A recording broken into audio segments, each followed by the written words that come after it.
അതിത്തച്ചിക്കുഴിയിൽ വീണു.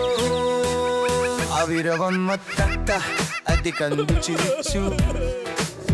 അവർ രണ്ടാമത്തെ പുലിയെ സഹായിക്കാൻ വിളിച്ചു. ഇവിരെവരൂ ഇവിരെവരൂ ഇവിരെവരൂ ഇവിരെവരൂ.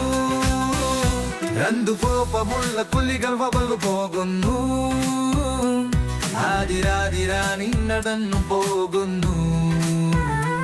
വലിയിൽ വലിಗ ಕುಹಯುಂಗಿ ತುಯಿಗತು ಹಕ್ಕುಲ್ಲಿರುಗುತುಂಗಿ. ಅದುಬಟಿ ಕಾಯೆಯಲ್ಲಿ ಅತಿ ಕನ್ನ ಚೈಚ್ಚು.